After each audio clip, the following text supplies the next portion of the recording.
and welcome to Indus News live from Islamabad. I'm Meher Sher and these are the headlines.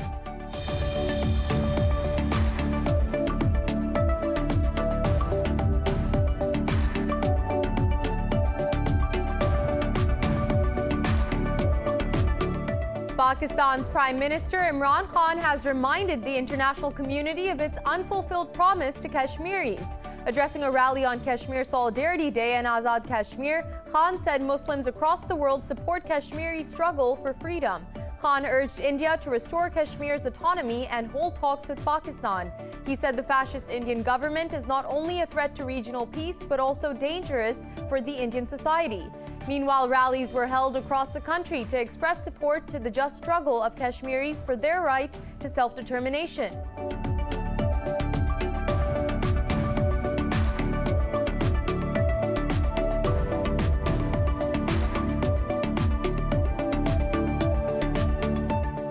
In India, over 10,000 farmers from across the political and religious spectrum rallied in Uttar Pradesh to show their support for the protest against the farm laws. Farmers have already announced a wheel jam strike across the country on Saturday to draw attention to their cause. Tens of thousands of farmers have been camped at Delhi borders for over 2 months, demanding a rollback of the contentious laws.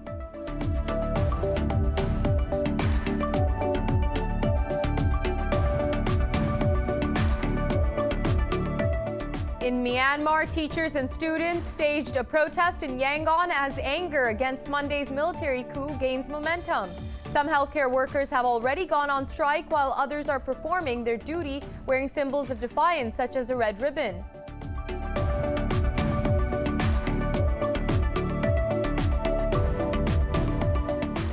Russia has expelled diplomats from Sweden, Germany, and Poland over accusations of taking part in illegal protests in support of Kremlin critic Alexei Navalny. Tens of thousands of Russians have taken to the streets in recent weeks against Navalny's arrest.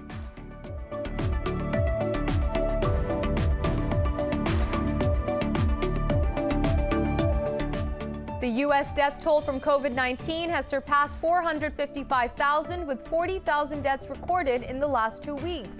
Pakistan has recorded more than 1,300 cases and 53 fatalities in the last 24 hours. The nationwide death toll has risen to 11,886. Globally, the virus has claimed more than 2.2 million lives and infected 104 million.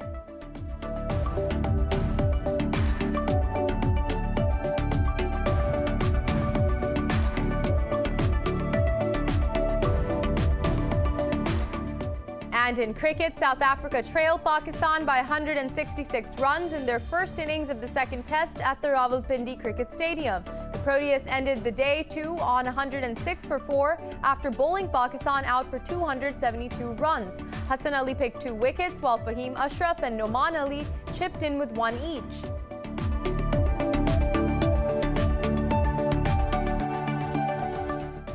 Well, those were the headlines. More news in detail after a short break. Stay with us.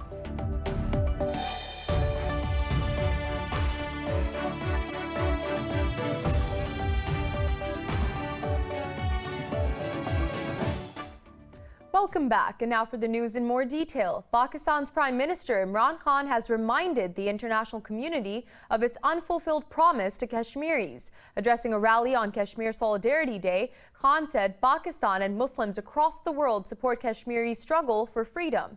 More in this report. Pakistan is observing Kashmir Solidarity Day with rallies being held across the country to express its unshakable support for Kashmiris.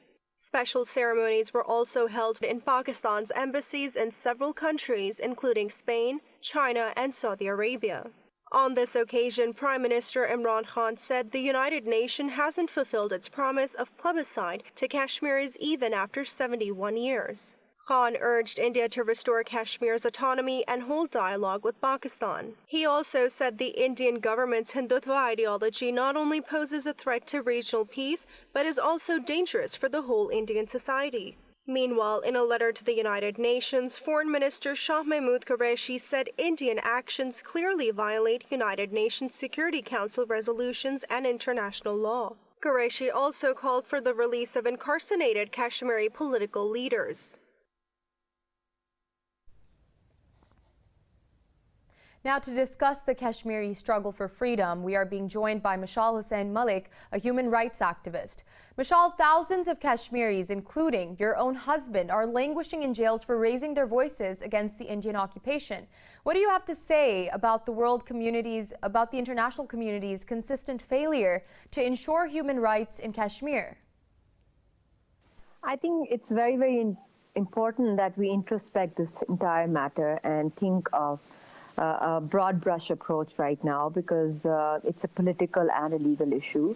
And we don't need a reactive policy. We need a constructive policy, a formal debate, a body of experts included in it, because this lawfare that India has conducted against the Kashmiris is the latest form of war. We talk about a hybrid war, but this is lawfare through a presidential order, and not even striking a bullet or a bomb or a grenade attack or any rape as a weapon of war. They have made the entire Kashmiris, with this illegitimate act, refugees on their own land. And in simple terms, it's a death warrant or a genocide act against an entire nation by the Indian state authorities. Mashal, the nationalist Indian media vigorously supports BJP's warmongering, as we saw in the leaked chat of Arnab Goswami. In your view, are Indian journalists complicit in ramping up tensions between the two nuclear-armed nations?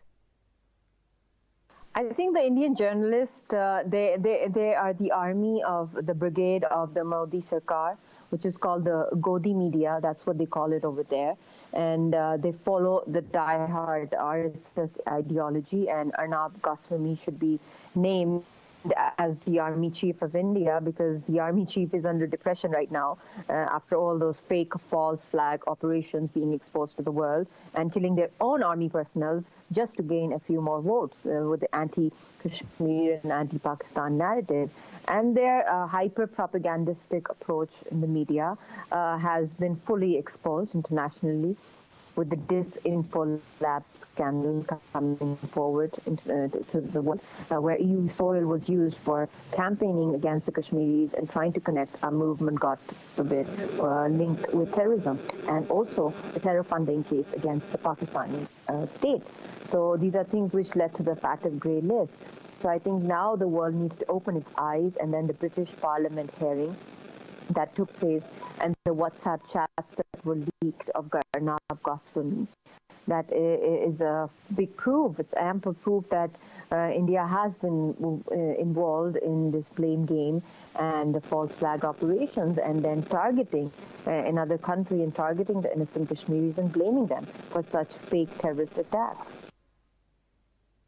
Thank you, Mashal Malik, for joining us here on Indus News. And now we have joining us former Ambassador Asif Durrani to discuss this further. Sir, the United Nations made a promise to Kashmiris to hold a plebiscite 71 years ago, but the Kashmiris are still waiting for this plebiscite. What, in your view, is perhaps the reason behind decades of delay?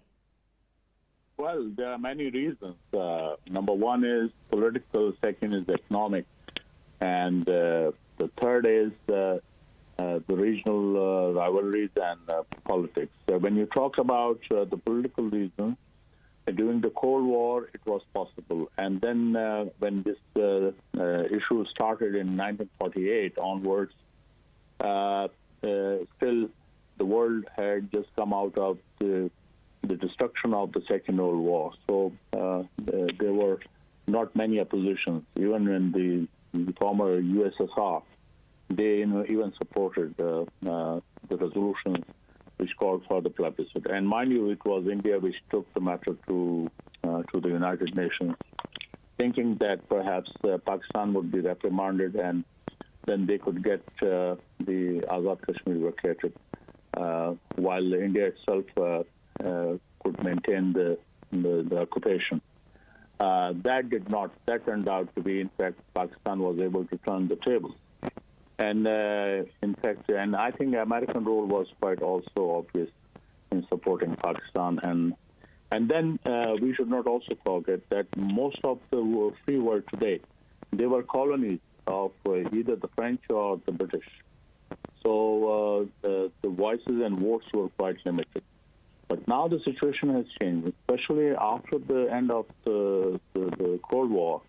in the early 90s onwards, when the United States has emerged as the only superpower, and it turned out to be a hyperpower, so they have been dictating their terms. Just imagine that till 2002, India had a zero purchase of American weapons. But in 2020, they could purchase American weapons worth $20 billion. So when I say second aspect is the economic.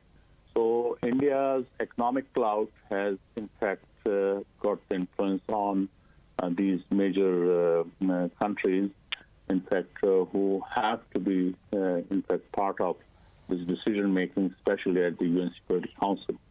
Now, just imagine that French, they sold Rafale aircraft to India in a deal worth $5 to $6 billion.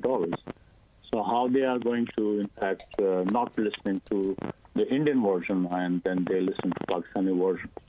So moral of the story is that we have to build our muscle, both military as well as economic, in order to make our voices heard. Yes.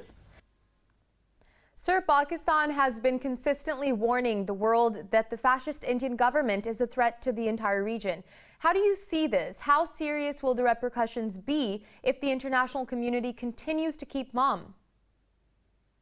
It is, yeah. Reason being that the Second World War took place because there were characters like Hitler or Mussolini that because of their fascist policies, it put the whole Europe on fire. So here in our region, it is the Hindutva forces dispensation which got overwhelming majority in India, and then Hindutva's main, in fact, flank had been based on anti-Muslims, and then, of course, the anti-minorities, including the Christians. So they consider them as aliens, or they consider them as enemies. So that's how this psyche has been well ingrained in the Indian society. So this so-called democracy, which in fact boasted to be the largest democracy in the world, has turned out to be a ghetto for the minorities, especially for the Muslims. So when you look at from that perspective, then in fact a dangerous trend has emerged in India, and its fallout would be immediately, in fact, felt by India's neighbors, especially Pakistan. And with regard to Pakistan, already we have a simmering dispute on Kashmir for the past over 7 decades. So, and then RSS-led dispensation in India, they in fact have been flexing their muscles to swallow Kashmir, which they did on 5th of August 2019. And now you have seen that it's over, and it's now a year and a half that the Kashmiris are, in fact, in a complete lockdown. It's an Auschwitz-like situation in Indian-occupied Kashmir, and the result is that world is silent. Although at the media level, the international media, for the first time, has in fact brought to the world and in fact informed and to sensitize the world that what kind of atrocities are being perpetrated against the hapless Kashmiris. Yes. Thank you, former Ambassador Asif Durrani, for talking to Indus News. And now moving on, Islamabad says, regardless of any political or religious divide, every Pakistani stands with the Kashmiris in their struggle for freedom. More in this report by our correspondent, Sumaira Khan from Islamabad. Foreign Minister Shah Mahmood Qureshi led a rally in Islamabad to lodge a protest against India's brutalities in occupied Jammu and Kashmir. Speaking at the rally, Qureshi said the occupied valley is suffering under the longest lockdown due to the fascist Indian regime. He said India should be condemned at every global forum for its oppressive campaigns. We want the global community to play its role. I'm grateful to the European Union Parliament. I'm grateful to the House of Commons, the US congressmen who have tabled resolutions. I think consistently, if parliaments, civil society, international media, think tanks, they chip in, it'll make a huge difference. Meanwhile, Information Minister Shibli Faraz said Pakistan will always stand by Kashmiris. Through this peaceful protest, we want to tell the international community that Kashmiris are facing the worst Indian barbarianism for many decades. India is absolutely mocking United Nations resolutions by thrashing not only Kashmiri Muslims but also minorities in India. Speakers at the event urged the global community and Western media to do more to highlight the plight of besieged Kashmiris. Chairman Senate Sadiq Sanjarani and Speaker National Assembly Asad Kaisar also participated in the rally. Every year around the globe, the 5th February is observed to express solidarity with the people of besieged Indian illegally occupied Jammu and Kashmir Valley. It is also observed to highlight Indian atrocities in the valley. Sumaira Khan, Indus News, Islamabad. Pakistan civil society organized a walk in solidarity with the people of Kashmir in Islamabad. People from different walks of life gathered and condemned the state terrorism by India. More in this report by our correspondent, Manahil Ahmed. The walk started from China Chowk to Islamabad Press Club. Participants of the rally carried placards and banners displaying slogans in support of the people of Kashmir. Chairman of Muslim Institute Sultan Ahmed Ali called on all political stakeholders to introduce a national Kashmir policy. There's a need of national unity. Our political leaders, stakeholders, civil society and all institutions must devise a national Kashmir policy. A participant of the rally, Barrister Ali Saif, said the international community must pay attention to the Kashmir crisis. The evil attempts by India to suppress the voice of Kashmiris and to sideline their issue at global forums will go in vain, inshallah. The international community cannot overlook the Kashmir crisis. Citizens expressed solidarity with the freedom struggle of the people in the Indian occupied valley. Manahil Ahmed, Indus News, Islamabad. Moving on, in India, over 10,000 farmers from across the political and religious spectrum rallied in Uttar Pradesh to show their support for the protest against farm laws. Farmers have already announced a wheel jam strike across the country on Saturday to draw attention to their cause. India's main opposition, Congress Party, has extended its support to the nationwide wheel jam strike. The protests have become the most intractable challenge for Prime Minister Narendra Modi's government. With initial support for the protests coming from opposition-ruled Punjab state, they have now spread to the important state of Uttar Pradesh, further adding to Modi's worries. As many as 175 people have died during the agitation. Tens of thousands of farmers have been camped at Delhi borders for over 2 months, demanding a rollback of the contentious laws. More stories after a short break. Stay with us.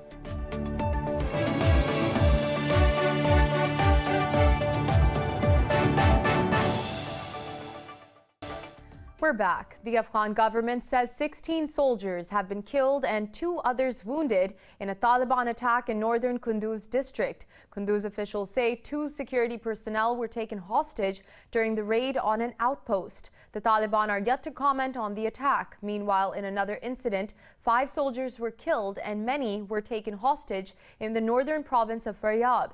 The provincial governor accused the Taliban of carrying out the attack, claiming Afghan forces also killed 15 fighters. Now in Myanmar, hundreds of teachers and students have staged protests across the country against the military takeover of civilian government. Wearing red ribbons and holding up protest signs, they gathered in front of the university campuses in Yangon.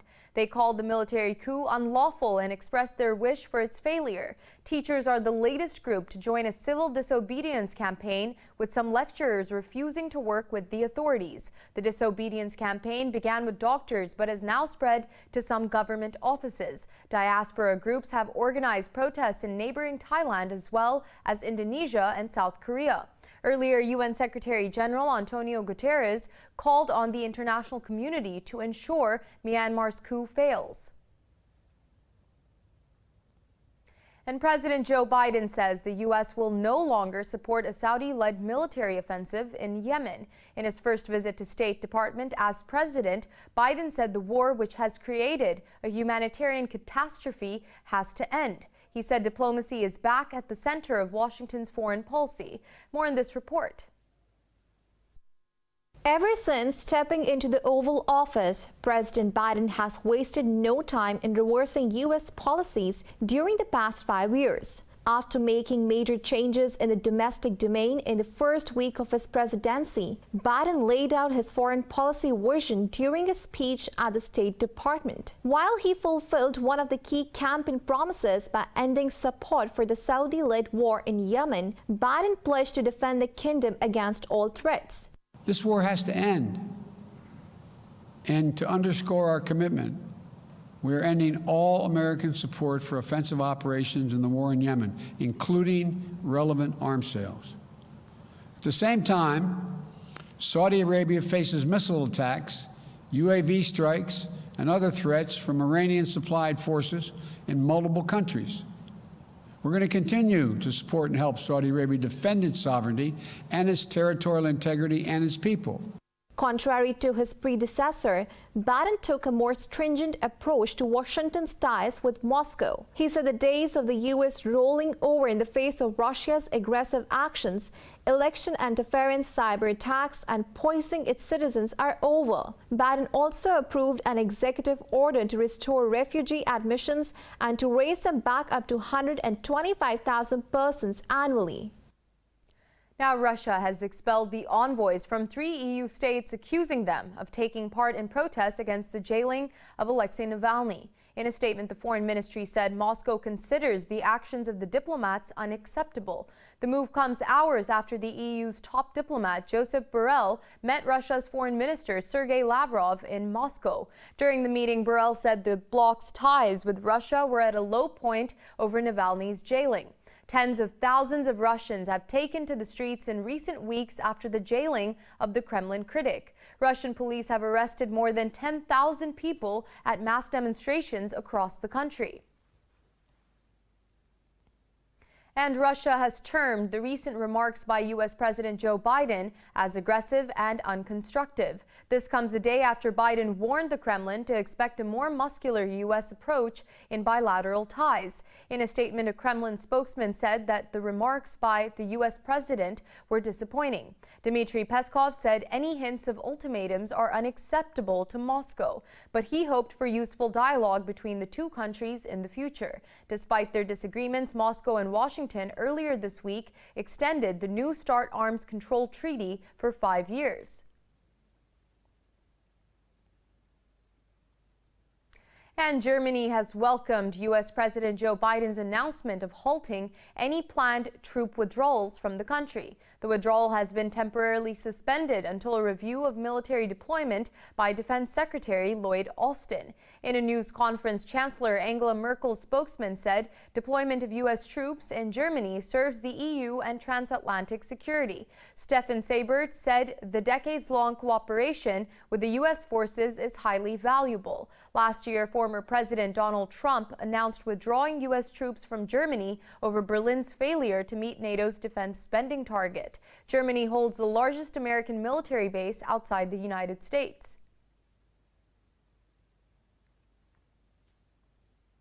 Moving on, the Israeli army has fatally shot a Palestinian west of Ramallah in the central West Bank. Officials say the body of the martyr is still in the custody of Israeli occupation authorities. They say the Israeli army has barred entry into Ras Karkar, also preventing those inside the village from leaving. Meanwhile, Israeli Defense Forces confirmed the incident, saying it is conducting a search operation in the area. Now, the UN says elections this year in the occupied Palestinian territories will be a crucial step towards Palestinian unity. In an address, UN Secretary General welcomed the announcement by President Mahmoud Abbas. Antonio Guterres said the vote will give renewed legitimacy to national institutions in Palestine. He said elections are vital for building a democratic Palestinian state founded on the rule of law with equal rights for all. The Palestinian legislative elections are set to take place on May 22nd, followed by the presidential poll on July 31st. A United Nations report says civilians' lives in embattled Tigray region is deteriorating rapidly. It said the continuous fighting remains an obstacle in delivering aid to millions of people. Ethiopia and Tigray conflict has left thousands of people dead and caused around 950,000 to flee their homes. Last year, Prime Minister Abiy Ahmed ordered troops into the northern region in response to alleged attacks on federal army camps by the Tigray rebels. The rebels have since withdrawn from the regional capital, Mekelle, but low-level fighting continues. The U.S. death toll from COVID-19 has surpassed 455,000, with 40,000 deaths recorded in just the last 2 weeks. Globally, the virus has claimed more than 2.2 million lives and infected 104 million people. More in this report. While the COVID-19 pandemic has spurred global efforts to find a cure, it has also exposed the vulnerabilities of governance systems. Brazil's prosecutor general has opened an investigation into the country's president and the health minister for negligence in response to the outbreak in Manaus city. Frustration is also mounting in Mexico as the government's vaccine registration website crashed for a third day in a row. And in Mexico City, restaurant owners are protesting lockdown restrictions that they say will put them out of business. Meanwhile, the pharmaceutical giant Johnson & Johnson has asked U.S. health regulators to authorize its single-dose COVID-19 vaccine after the Centers for Disease Control and Prevention reported at least 618 variants from across 33 U.S. states. The U.S. Senate, meanwhile, has voted to exclude upper-income Americans from a new round of direct payments to help stimulate the economy. We were running about 200,000 on initial jobless claims for many years before that. So this is still a very elevated level of weekly claims, and it shows the extreme damage that's been done to the unemployment picture here in the U.S. from the COVID event. In Europe, Catalonia's regional authorities are set to hold elections amid the third wave of the disease. Sweden says it will start developing digital vaccine certificates to be used for travel following a similar move by Denmark. Meanwhile, Germany has strongly criticized the European Commission's COVID-19 vaccine strategy. And in England, Aston Villa's football grounds have been turned into a vaccination centre to inoculate at least 1,500 people a day. It would have certainly seemed an incredible observation, but now that we're a year in, it seems very much the right thing to do. I'm incredibly proud that today Aston Villa is able to facilitate a vaccination centre opening at the heart of our community, and that's the right thing for football to be doing, where we can't engage with our fans live in matches, to use our facilities and our people to try and make a difference in the local community. Iran has received 10,000 doses of Russia's Sputnik V as Tehran's first foreign-made vaccine. Meanwhile, in search for clues to the origins of the new coronavirus, the World Health Organization-led team says China's bat caves need to be explored to trace the genetic elements of the virus. And in Pakistan, 53 people have died from COVID-19 over the past 24 hours. The country's death toll has risen to 11,886. The health ministry has reported 1,302 new infections overnight. The ministry says out of nearly 552,000 cases detected so far, over 507,000 have recovered. It added the number of active COVID-19 cases has crossed 32,000. The ministry said nearly 2,000 patients across the country are in a critical condition. And former U.S. President Donald Trump has rejected a request from Democrats to testify at his impeachment trial in the Senate. Trump's advisor Jason Miller said the former president will not testify in an unconstitutional proceeding. In an open letter, the former president's attorneys called the request a public relations stunt.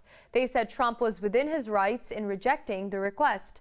The lawyer said the burden is on the House to prove their case. Earlier, the lead impeachment manager urged Trump to provide his testimony under an oath either before or during the trial next week. Trump faces charge of inciting an insurrection over the January 6th riots, which left 5 people dead in Capitol Hill. The United Nations says measles has resurfaced in the North and South Ubangui provinces of the Democratic Republic of Congo. The UN Office for Coordination of Humanitarian Affairs said many of the cases are complicated and associated with malnutrition. In a statement, it said the cases have risen to 4,500 since an outbreak in December last year. The statement said the disease mostly affects children under 5 years. It said humanitarian partners are conducting assessments to prepare for potential intervention. The OCHA said 2 other health zones are also being monitored where cases have been notified.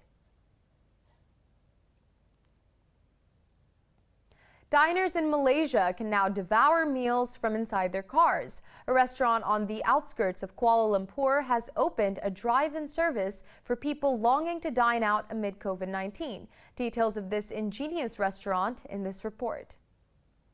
The new coronavirus pandemic has forced everyone to come up with creative ways to make ends meet while also maintaining safety. Keeping that in mind, the Paddy House restaurant in Cyberjaya City is offering food without having to leave one's car. The restaurant has ceased dine-in services since the first movement control measures kicked in last March.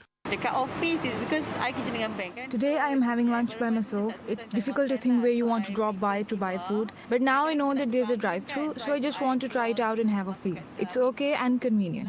Each set of the meal comes with a customized tray to fit in the narrow space between driver's seat and the steering wheel. This enables the customers to enjoy the food without any hassle. The owner of the restaurant says he was inspired by the airline meals. Of course, to make it more interesting, the idea I said was share a bucket from I said hidangan kabau the bank. Actually, like people that are going out to work so hard, they wish to have a proper dinner, proper meal. So we come up with when you order the main course, they are set. So we are given together the drinks and the dessert. Maybe for the lunchtime, the weather is hot. You know, Malaysia weather is very hot. So we are given the ice cream also. Malaysia is currently in its second nationwide lockdown since the first coronavirus case was uncovered in January last year. But this time, small businesses are allowed to continue operating, much to the relief of both diners and restaurant owners. We'll be back after a short break. Stay with us.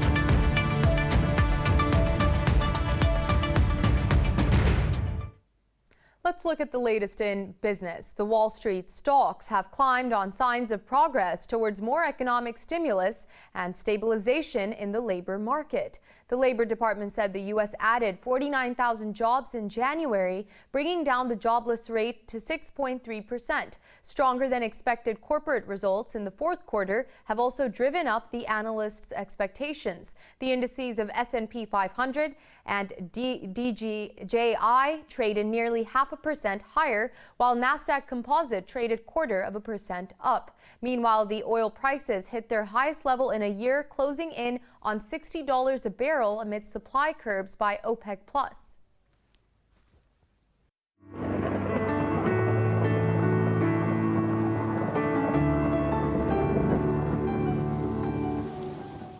It's now time to take a look at the latest weather updates from around the world.